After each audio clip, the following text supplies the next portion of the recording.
ये कहानी है एक ऐसे जंगल की जो एक वीरान बंजर जमीन पर उगाया गया था, और वो भी सिर्फ एक आदमी के हाथों से। चलिए आज जानते हैं भारत के फॉरेस्ट मैन की इस अविश्वसनीय दास्तान को। तो ये जंगल आखिर कितना बड़ा है? 550 हेक्टेयर। अब इस आंकड़े को समझने के लिए जरा कल्पना कीजिए, लगभग 1000 फुटबॉल के मैदानों के बराबर की जगह। जी हाँ, इतना विशाल इलाका। और सबसे ज्यादा हैरान करने वाली बात जानते हैं क्या है? ये पूरा का पूरा जंगल, ये पूरा इकोसिस्टम किसी सरकारी एजेंसी या किसी बड़ी संस्था ने नहीं, बल्कि सिर्फ एक अकेले इंसान ने अपनी मेहनत से खड़ा किया था। लेकिन इस कमाल के काम को समझने के लिए पहले उस चुनौती को समझना होगा जिसका उन्होंने सामना किया। तो ये कहानी शुरू होती है शक्तिशाली ब्रह्मपुत्र नदी के किनारे से।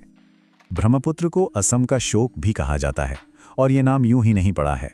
इसकी वजह है हर साल आने वाली वो भयानक बाढ़, जो यहाँ के पूरे लैंडस्केप और हजारों लाखों लोगों की जिंदगी को पूरी तरह से बदल कर रख देती है। इस नदी का कहर हर साल तबाही लाता है। बाढ़ आती है, टापू पानी में डूब जाते हैं तो कहीं नए बन जाते हैं, घर तबाह हो जाते हैं, गांव के गांव उजड़ जाते हैं, और जो उपजाऊ खेती की जमीन होती है वो भी कटकर बह जाती है।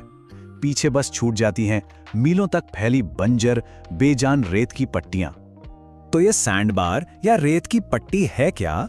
असल में ये रेत का एक लंबा हिस्सा होता है जिसे नदी अपने साथ लाकर जमा कर देती है, और इस इलाके में बाढ़ के बाद ये सैंडबार वीरान जगह बन जाते थे। मतलब तपती धूप और बस रेत, मीलों तक जिंदगी का कोई नामो निशान नहीं। सवाल यह है कि ऐसी वीरान जगह पर जंगल उगाने का ख्याल आया कैसे? जवाब एक ऐसी घटना में छिपा है जो दिल दहला देती है। एक ऐसा हादसा जिसने जादव पायेंग की जिंदगी का मकसद ही बदल दिया। जरा सोचिए, ऐसी कौन सी वजह हो सकती है कि कोई एक इंसान अपनी पूरी जिंदगी अकेले एक जंगल बनाने में लगा दे? जब वो सिर्फ 16 साल के थे, जादव पायेंग ने एक ऐसे ही पेड़ विहीन सैंडबार पर एक ऐसा मंजर देखा जिसने उन्हें अंदर तक हिलाकर रख दिया। उन्होंने वहां भीषण गर्मी से मरे हुए सांपों का एक ढेर देखा। वो बेजुबान जानवर तड़प तड़प कर मर गए थे, क्योंकि उन्हें छाया देने के लिए वहां एक भी पेड़ नहीं था। ये मंजर उनके दिलो दिमाग पर छप गया, और बस उसी एक दर्दनाक मंजर ने एक ऐसे मिशन को जन्म दिया जो 1-2 साल नहीं बल्कि दशकों तक चलने वाला था। ये कहानी है एक आदमी के 40 साल के अथक परिश्रम और लगन की। इस मिशन की शुरुआत बहुत ही मामूली तरीके से हुई। 1979 में सरकार ने एक 5 साल का वृक्षारोपण प्रोजेक्ट शुरू किया, और जादव पायेंग उसमें एक मजदूर के तौर पर शामिल हो गए। लेकिन जब प्रोजेक्ट खत्म हुआ और बाकी सब लोग चले गए, तब पायेंग ने एक ऐसा फैसला लिया जिसने इतिहास बना दिया। उन्होंने वहां रुकने और अकेले ही इस काम को जारी रखने का फैसला किया। और जानते हैं इस बड़े से मिशन की शुरुआत किससे हुई? सिर्फ 20 बांस के पौधों से। सोचिए जरा, सिर्फ 20 पौधे। ये टाइमलाइन उनके सब्र और मेहनत की कहानी कहती है। 1979 में ये सब शुरू हुआ, फिर लगभग 1984 में सरकारी प्रोजेक्ट खत्म हो गया, पर उनका अकेला मिशन सालों तक चलता रहा। और फिर लगभग 30 साल बाद 2008 में दुनिया को अचानक उनके बनाए इस 550 हेक्टेयर के जंगल के बारे में पता चला, और आज भी उनका ये समर्पण जारी है। तो आखिर इन 40 सालों की मेहनत का नतीजा क्या निकला? चलिए देखते हैं कि कैसे एक इंसान ने एक वीरान रेत की टीले को एक जीती जागती दुनिया में बदल दिया।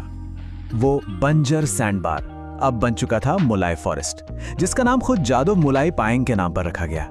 इसे स्थानीय तौर पर मुलाई कथूनी भी कहते हैं। और जैसे ही जंगल लौटा, जिंदगी भी लौट आई। जहां कभी मौत का सन्नाटा था, वहां अब तरह तरह के पक्षियों का शोर गूंजता है। खरगोश, हिरन, बंदर, और सिर्फ यही नहीं बल्कि बंगाल टाइगर, गैंडे और हाथियों के झुंड भी इसे अपना घर बना चुके हैं।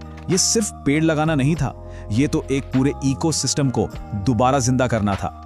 धीरे धीरे दुनिया की नजर उनके इस कमाल के काम पर पड़ी। उन्हें कई बड़े पुरस्कारों से सम्मानित किया गया।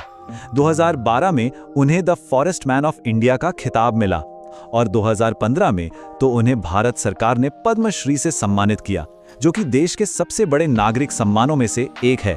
ये उनकी विरासत पर एक राष्ट्रीय मुहर थी। लेकिन उनकी विरासत सिर्फ इन अवार्ड्स तक ही सीमित नहीं रही। उनकी कहानी ने दुनिया में लाखों लोगों को प्रेरणा दी है। उनके काम पर अवार्ड विनिंग डॉक्यूमेंट्रीज बनी हैं और बच्चों के लिए Jadav and the tree place जैसी किताबें भी लिखी गई हैं, ताकि उनकी प्रेरणा देने वाली ये कहानी आने वाली पीढ़ियों तक भी पहुंच सके। तो आखिर उनकी इस पूरी जिंदगी की मेहनत के पीछे का फलसफा क्या था?